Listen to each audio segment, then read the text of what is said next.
오늘 정치권 이슈들 짚어보도록 하겠습니다. 박수현 전 의원, 신성범 전 의원 두 분 오셨습니다. 안녕하십니까? 안녕하세요. 반갑습니다. 네, 안녕하십니까? 네. 일단 저희가 먼저 민주당 당권 얘기를 해보도록 하겠습니다. 민주당 이낙연 의원이 당대표 경선 출마를 했는데요. 먼저 오늘 있었던 출마 선언 듣고 오시겠습니다. 저는 민주당과 저에게 주어진 국난 극복의 역사적 책임을 이행하는 데 모든 역량을 쏟아 최선을 다해야 한다는 결론에 이르렀습니다. 국가가 위기에 처했을 때 너는 어디에서 무엇을 했느냐는 훗날의 질문에 제가 대답할 수 있어야 한다고 판단했습니다. 국난 극복과 문재인 정부의 성공을 위해 민주당은 정부에 협조하고 보완하면서도 때로는 대안을 제시하고 정부를 선도해 최상의 성과를 내는 건설적 협력 관계를 구축해야 합니다. 그 길을 열고 걷겠습니다. 네, 여당을 책임 있게 운영하겠다 이렇게 강조한 것으로 보이는데 출마 선언 어떻게 보셨습니까? 예, 예상했던 대로 본인이 어쨌든 최장수 총리 그리고 코로나 극복 대책위원장 당에서는 이러한 그 경험 이런 것들을 바탕으로 아주 안정감 있고 책임감 있는 당 대표가 되겠다라고 하는 그런 뉘앙스의 출마 선언을 했고요. 많은 고민을 했다. 그러나 지금 방금 인터뷰에서 아신 것처럼 국난 극복 역사적 책임을 이행하겠다. 이러면서 현실을 중첩된 위기라고 대한민국을 진단했습니다. 코로나 감염병 자체의 확산 과정에 있고요. 또 코로나19에 따른 경제의 침체와 민생의 고통을 이야기했습니다. 그리고 격차의 확대, 청년의 좌절, 저출생 고령화 같은 누적된 기존의 난제들도 더 잘 풀어가야 한다. 그다음에 지금 평화의 불안 이런 이야기들을 하면서 여기에 여야가 따로 있을 수 없고 21대 국회가 어떤 입법으로 이 문제를 풀어내야 된다 하면서 경제 입법, 사회 입법 그리고 개혁 입법을 이야기했고 한반도 평화의 진전에 관한 어떤 조치들을 국회에서 해야 한다. 일하는 국회 만들어야 한다. 이런 것들을 하기 위해서 민생 연석회의와 평화적 연석회의를 여야에 함께 구성할 것을 제안한다. 이런 또 그 제안도 하기도 했습니다. 그러나 하여튼 중요한 것은 그러면서 거대 여당 민주당이 어느 때보다 책임 정당, 유능한 정당, 겸손한 정당 그리고 공부하는 정당, 미래 정당이어야 한다라고 하는 그런 비전을 이야기하면서 책임감 있는 그 후보의 차별화를 아마 꾀하는 그런 출마 기자회견이었다 이렇게 평가하겠습니다. 네. 전반적으로 정리를 해주셨는데 어떻게 들으셨습니까? 우선 야당에서도 지금 민주당의 여당의 전당대회를 유심히 볼 수밖에 없는 처지입니다. 제 입장에서 굳이 보자면 이낙연 의원의 이른바 대세론이 확인되느냐 아니냐 다시 말하면 김부겸 전 의원이 어느 정도 따라잡을 것이냐를 저희들이 야당에서 유심히 보고 있는 거죠. 왜냐하면 어차피 아시는 대로 김부겸 의원이 이른바 비호남의 또 낙선자 신분인데 어느 정도 저 당내 세력이 민주당 내 세력이 어느 정도 되는지 우리는 유심히 보면서 저희 입장을 정리를 하고 있는데 결국 제가 볼 때는 이번에 총선거에서 약 10%가 민주당 의원의 10% 이상이 제가 볼 때는 청와대와 이런저런 수석 또 비서관 행정관에서 또한 굉장히 지역마다 대통령의 지지율이 높았기 때문에 대통령이 많이 기대서 사실 옛날 우리처럼 친박 비박 이런 게 아니고 사실 민주당은 제가 볼 때는 야당 입장에서 보자면 친문 친문 이런 거거든요. 그래서 유심히 보고 있는 거죠, 이 입장에서.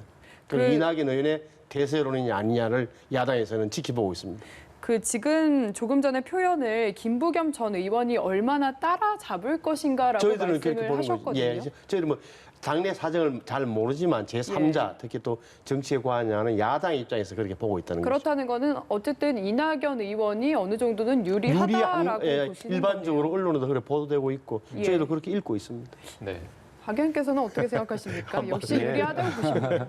아마 그 투표권을 가진 민주당의 당원들은 두 가지 기준을 아마 볼 것입니다. 하나는 오랫동안 대세론을 유지해온 이낙연 후보가 아마 좀 안정적으로 가기를 원하는 분들의 입장에서는 송영길 의원이 불출마를 선언하면서 페이스북에 썼던 그 논리죠.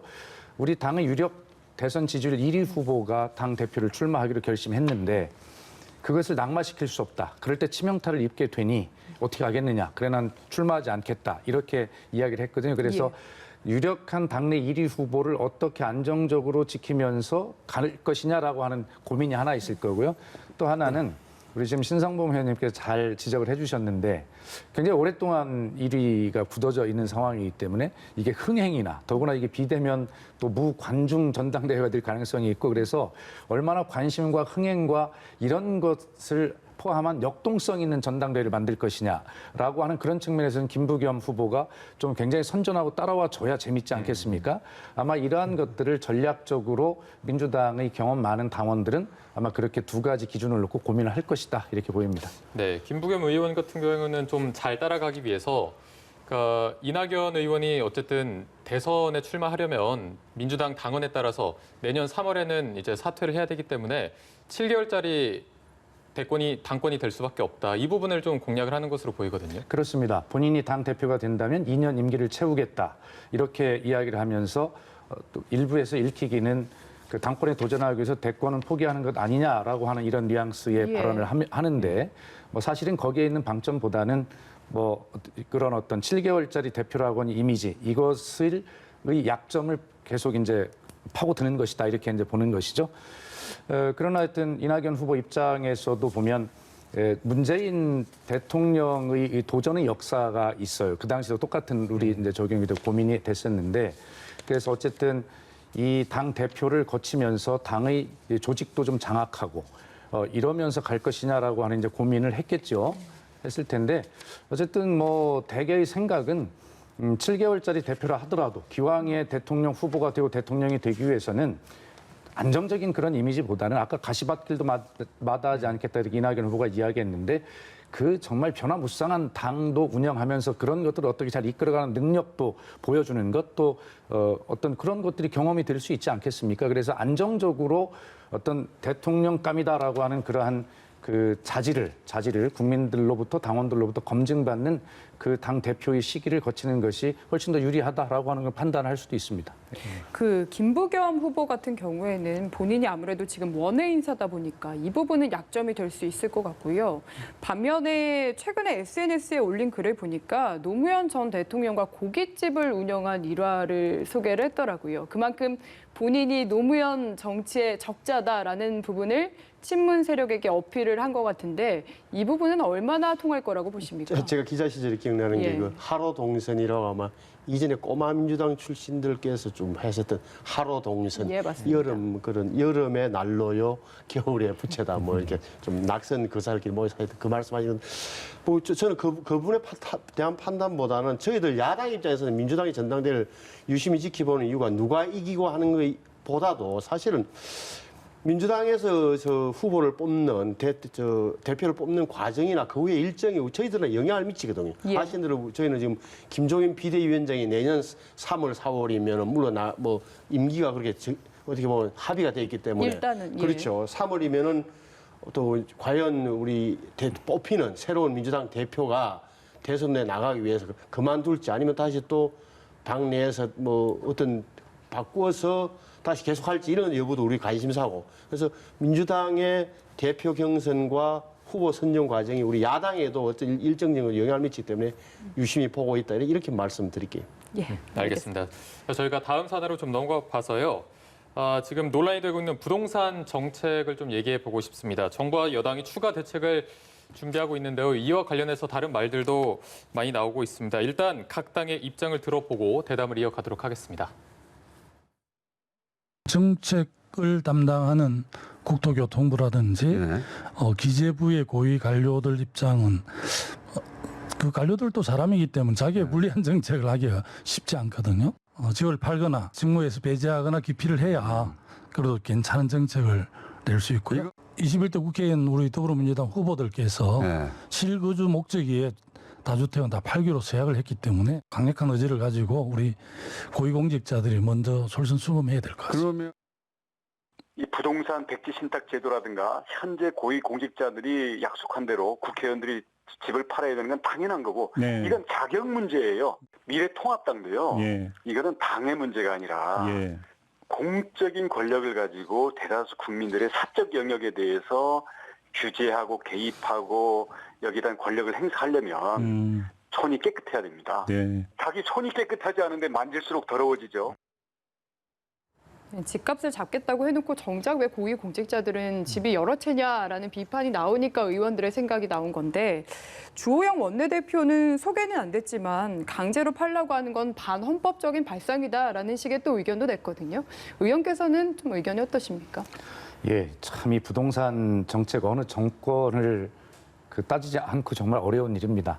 저도 19대 국회의원 때 그당 야당인 민주당의 원내 대변인으로서 사실 박근혜 정부의 부동산 정책을 그렇게 비판했던 기억이 많이 나거든요. 뭐 28번 정책을 발표했는데 아무 뭐 효과가 없다. 뭐 이런 얘기를 했는데 지금도 같은 것 같아요. 굉장히 어려운 일인 것은 틀림이 없습니다. 지금 국민들, 특히 집 없는 서민들의 입장에서 보면 내 집 마련의 꿈이 점점 더 멀어지는 데 대한 이 불안감, 분노 이런 것이 있거든요.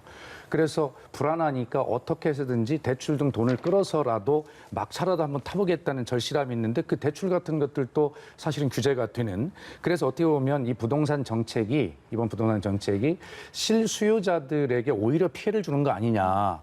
이 투기 수요를 억제하기 위해서 한 정책들이 그런 부작용을 낳고 있는 것 아니냐라고 하는 분노들이 굉장히 있고 집값이 이제 오르고 있는 것이거든요. 근데 그런 과정에서 앵커께서 지금 말씀하신 대로 무슨 그 국회의원을 비롯한 고위 공직자들 다주택자가 어떤 주택을 매각하는 것이 얼마나 시장에 영향을 주겠습니까마는 그러나 지금 꼭 그런 것들이 필요한 것은 신뢰입니다.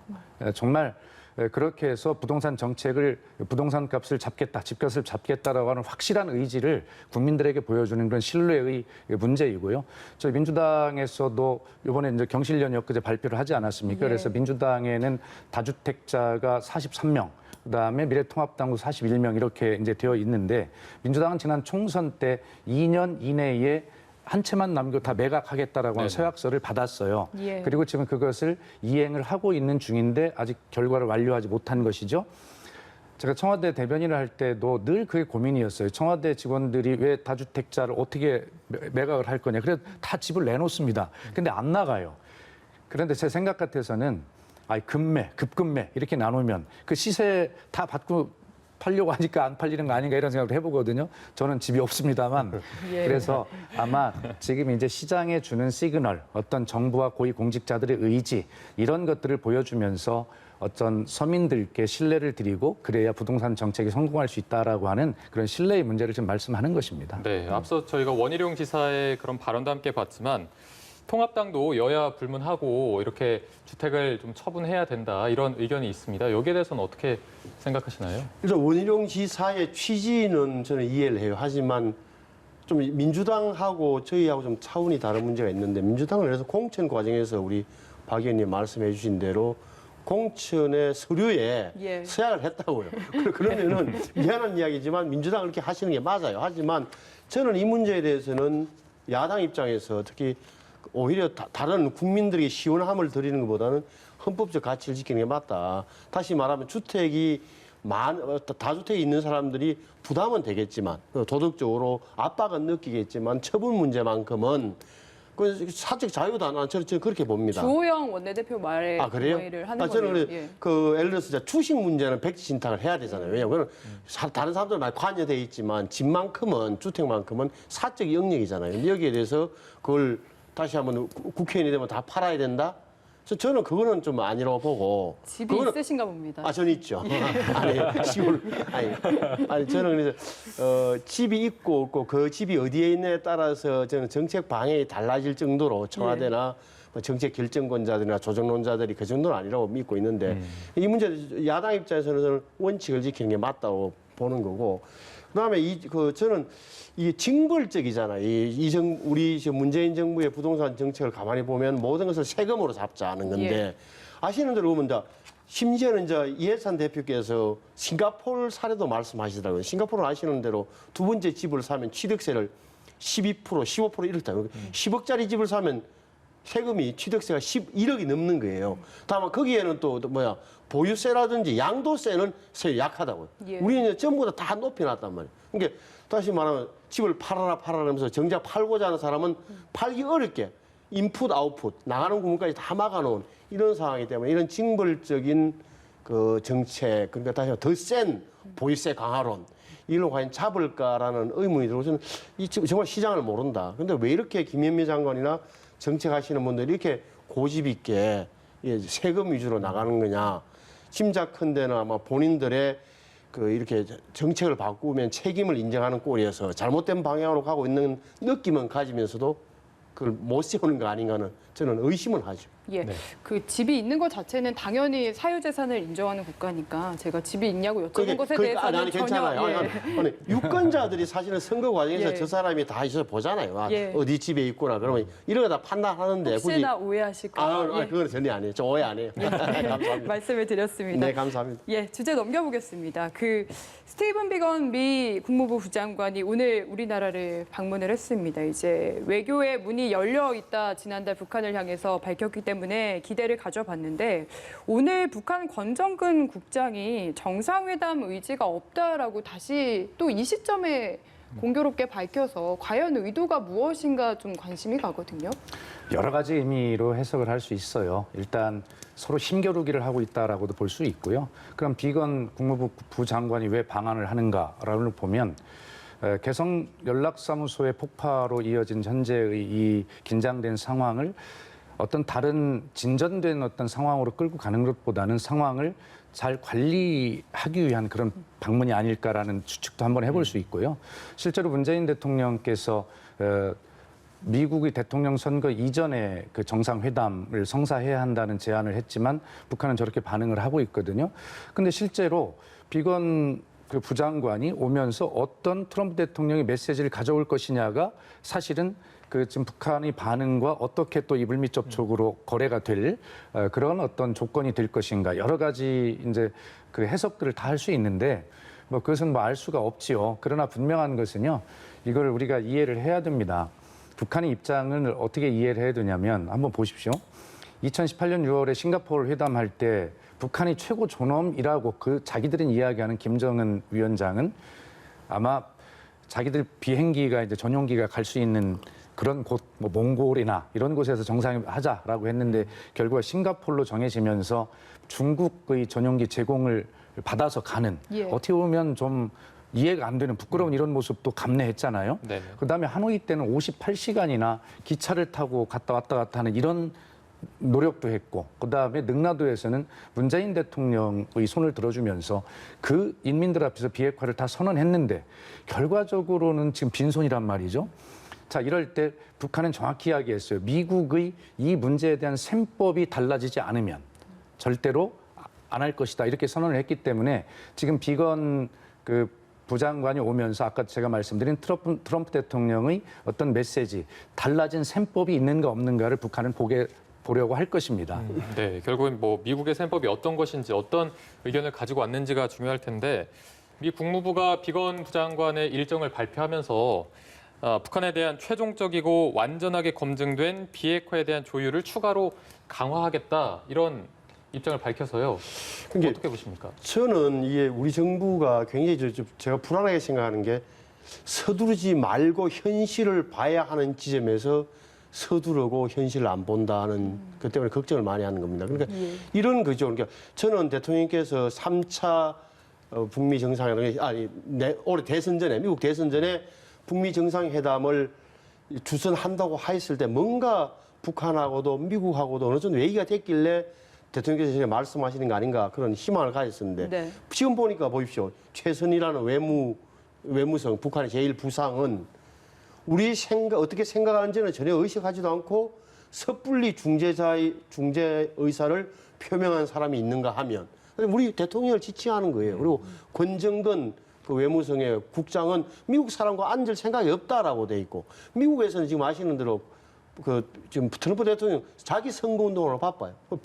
스티븐 비건 부장관입니다. 폼페이오 밑에 바로 넘버 2예요. 국무성 맞아요. 그런데 백악관 참모진이 아니에요. 백악관 안보보좌관 오브라인에 따로 있어요. 이분이 오는 거는 우리 이도훈 전번에 평화교섭 본부장이 미국 가서 좋은 우리 의사를 전달하니까 한국 가서 들어보자 해서 오는 걸로 보여진다고요. 예.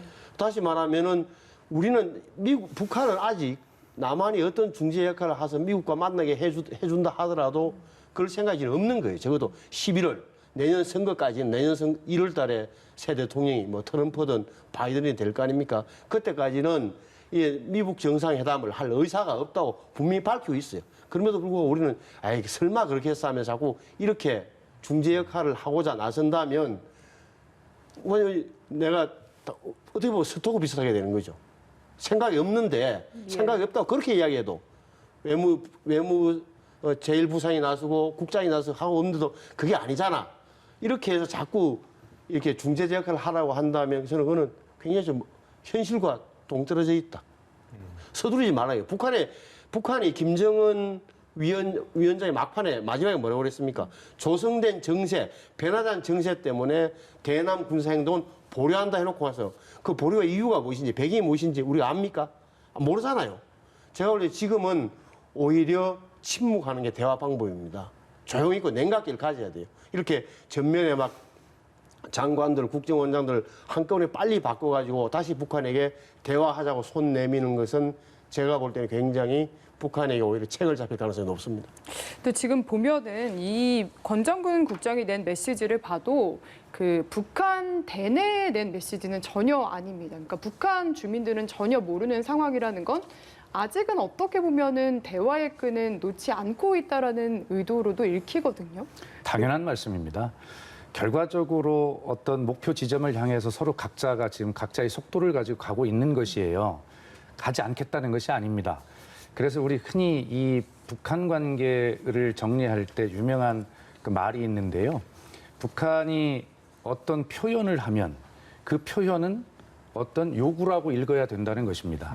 그리고 북한이 어떤 행동을 하게 되면 그 행동을 한 것에 주목하기보다는 북한이 어떤 행동을 하지 않았는가를 읽어야 된다는 것이거든요.